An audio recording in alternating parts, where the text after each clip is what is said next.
As a first stab at a Star Wars Battlefront game from DICE, 2015's Star Wars Battlefront was impressive. It looked stunning, was unerringly authentic to the Star Wars universe, and let us do the Emperor's bizarre spinning flip thing over and over again. Whoa! Game of the Year. But that doesn't mean it was flawless, and after 2 years of unending galactic conflict, fans have identified several infuriating elements of the experience. Fortunately, EA has fixed 6 of the biggest offenders for Star Wars Battlefront 2, which arrives in November of this year. Here are 6 things you hated in Star Wars Battlefront that are fixed for the 2017 sequel. The imminent threat has been dealt with. Yes, the previous Star Wars Battlefront had those short Horde mode single player missions, but while they were slickly presented, they were less meaty than a vegan's birthday buffet. Battlefront 2 is going to offer a proper single player campaign, and better yet, it's going to let you play as the baddies, in the time-honoured style of games like TIE Fighter and Force Unleashed. Your player character will be Iden Versio. She's a member of the Empire's elite Inferno squad, a multi-talented team that are apparently just as dangerous on the ground as in space. The story will span the 30 years in between the end of Return of the Jedi and the beginning of Force Awakens, and apparently will involve redemption, so expect to be a good guy by the end of it. Probably spoiler alert? Impossible. Commander, what do we do now? Throughout that story, you'll also occasionally get to play as iconic heroes from both sides of the conflict, including Luke Skywalker and Kylo Ren. Better yet, the whole thing is going to be official Star Wars canon. That means it'll be a true account of the events between Return of the Jedi and Force Awakens.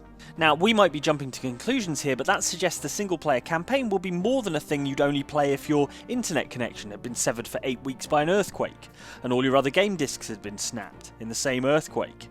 Campaign modes in big multiplayer shooters like Battlefield and Call of Duty still tend to be a bit of an afterthought, designed as an appetizer for the multiplayer. But to be honest, it's been so long since we had a decent single-player Star Wars experience, we'll happily take 5 hours of painfully linear corridor shooting and squad mate following, as long as the Star Wars music is playing and either Han Solo or Poe Dameron shows up. The things I do for that princess. How am I supposed to shoot those guys? The blaster fire would just ricochet off their perfect cheekbones. With the previous Battlefront, the focus was recreating iconic locations from the original Star Wars, like Ice Planet, Sand Planet, and Forest Planet. Yes, I know their real names. For the rebellion! Don't get in my way. With Battlefront 2, the game will encompass multiple Star Wars eras. Naturally, we're expecting a big focus on The Force Awakens this time around, and some sneaky teases for Episode 8 in there as well, but we're also getting maps and heroes based on the prequel trilogy. That means you'll be flipping around the battlefield as angry 5'10" ladybird Darth Maul. Regardless of your position on convoluted storylines about trade embargoes, there were some great locations in Episodes 1 to 3. Kamino was fun in Star Wars Battlefront 2, the Clone Wars on Geonosis are hugely important in the Star Wars canon, and Theed from the Phantom Menace is a gorgeous setting for a battle, and or a pleasant 3-night city break. We'd be happy with maps in any of those locations, plus we'd never pass up the opportunity to gun down a Gungan. Come here and take your medicine, Jar Jar. The biggest omission from the original Battlefront series in the 2015 game was space battles, at least until the Death Star DLC.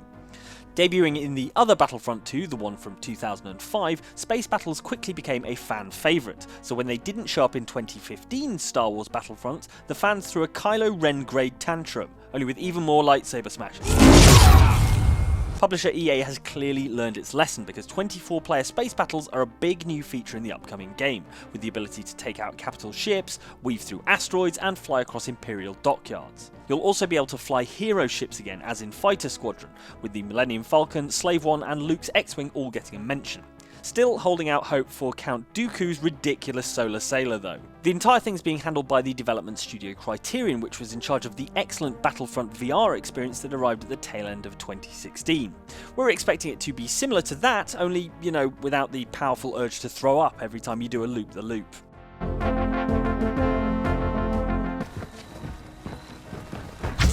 You can sort of see why they went for a system of collectible power-ups to allow you to play as the heroes in Star Wars Battlefront. This is a game designed to be an accessible shooter, so giving even rubbish players the opportunity to be Boba Fett once in a while was a good idea.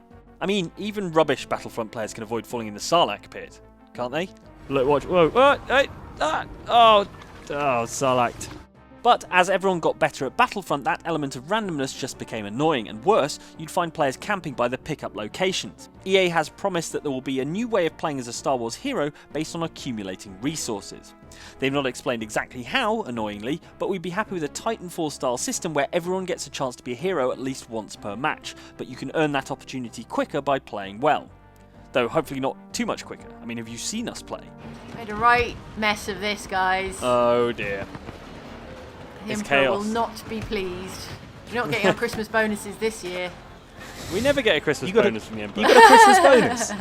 He's a dick. No. Accessibility is all well and good, but in Battlefront 2015 it came at the expense of depth. Progression felt flat and there were very few customization options beyond a fine selection of 70s haircuts. Battlefront 2 will shake things up considerably. For a start, it will introduce a new class system with 4 different classes that specialise in different aspects of the game's multiplayer battles. In addition, there'll be new customization and upgrade paths for ground-based troopers, heroes and, interestingly, vehicles as well.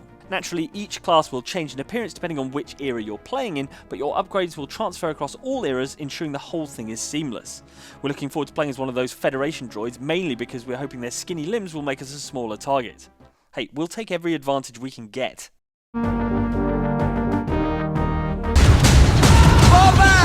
There was some great DLC for Star Wars Battlefront, but the general consensus was that the Season Pass, which cost almost as much as the game itself, was vastly overpriced. I'm talking international roaming charges overpriced, cinema popcorn overpriced, any DVD movie starring Adam Sandler overpriced. They should be paying me to watch those. There seems to be a bit of confusion as to exactly how DLC will be deployed this time, after a developer told Mashable there will be no Season Pass whatsoever. EA later recanted that statement, but one thing's for sure, it won't be the same as last time. The developer's suggestion was that paid DLC maps fragment the player base in a negative way, so perhaps Battlefront 2 will go for a map rotation system, similar to that of Gears of War 4.